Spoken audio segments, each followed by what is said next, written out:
Welcome back. This is how to find your planets in your birth chart. You should by now have a copy of your birth chart in front of you, either printed off or saved to your computer or your phone in a way that you can see.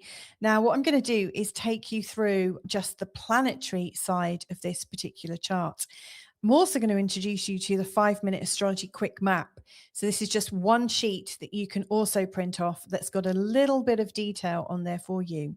In fact, I'm going to blow up the bit about the planets in this next slide. So the great thing with astro.com, and this is one of the reasons why I recommended you use it, is because it has these really great tables where you can see the symbol for each of the planets and their name.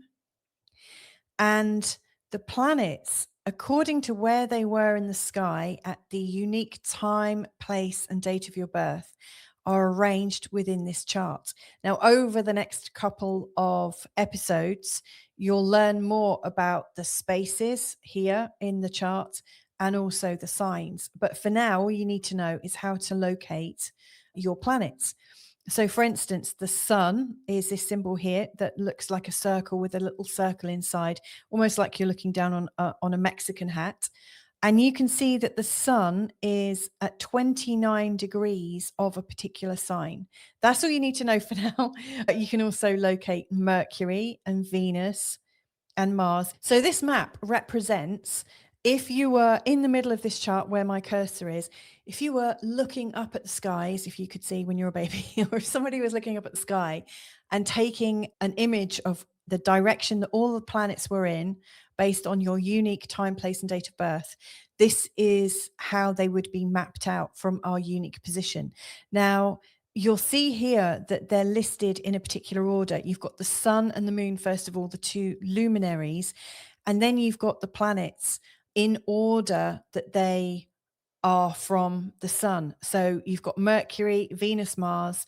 These are known as our inner planets. So the sun, moon, Mercury, Venus, and Mars are known as our inners.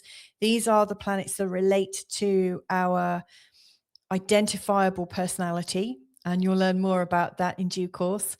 Then we've got Jupiter and Saturn, and they're like our middle planets. They're like bridging planets. They help to communicate between the inners and these ones here, which is Uranus, Neptune, and Pluto.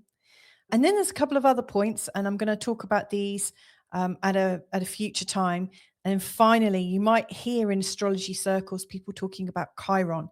So each of these things have a particular symbol, and these symbols are important to learn. And after a period of time, you'll just naturally learn them. But if you want to know a little bit about what each of these planets represents in your chart, here's a really good little description.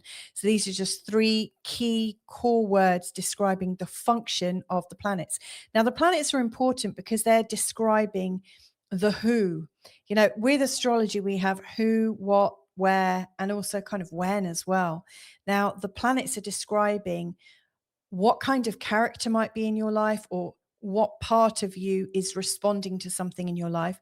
And so they're really, really descriptive. They help us understand things at a much deeper level. For instance, the sun here represents your personal identity. And according to where the sun is, which sign it's in, and also which of these sections it's in, these are known as houses, that describes a lot about your identity, your purpose, and your vitality. For now, all you need to know is how to recognize the planets. And in the next session, in episode 3, we're going to be looking at how you identify the signs on your birth chart. Thanks for watching. Catch you in the next one.